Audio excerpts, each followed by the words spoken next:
Don't forget. Some things mustn't be forgotten. The shadow hunting me. I must hurry. My name is Daniel. I live in London at Mayfair. What have I done? This is crazy. Don't forget. Don't forget. I must stop him. Focus. My name is... I am Daniel.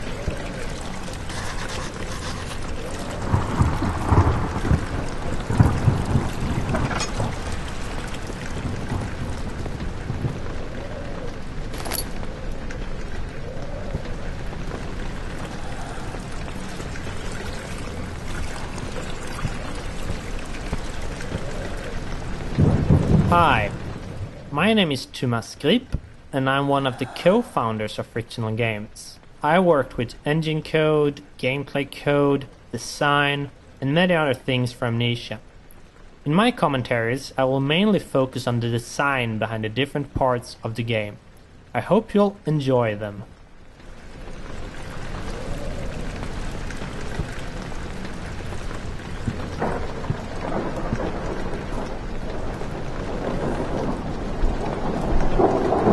The name of this level is Rainy Hall, and it's supposed to be a combination of atmosphere setter and tutorial for the player. We wanted the player to start the game in a slow way so they could settle in and get used to how the game works. Amnesia is not a game with constant action happening all the time, and we wanted to have a constrained map where the player gets used to this. The only thing you need to do is to follow the track and get to the end of the level. Also, following tracks is something that becomes very useful in later levels, so we try to teach players this from the start.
This is one of the first levels that we created for the game, and it was initially part of the archives level, which we will reach in a bit.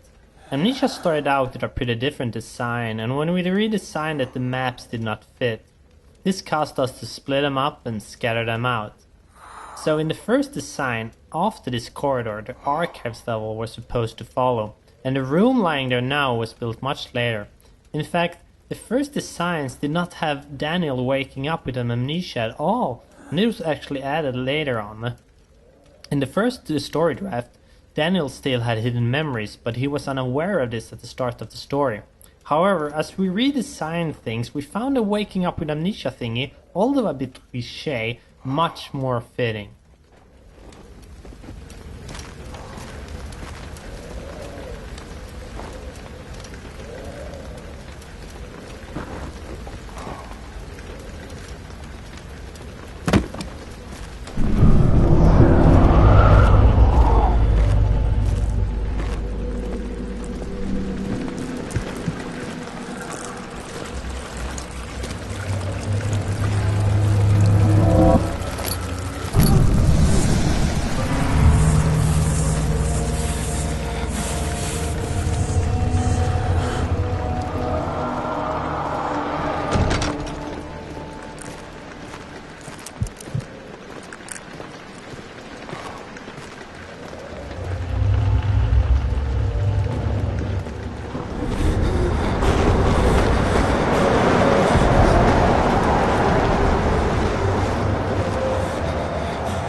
Hi there, my name is Luis Rodero.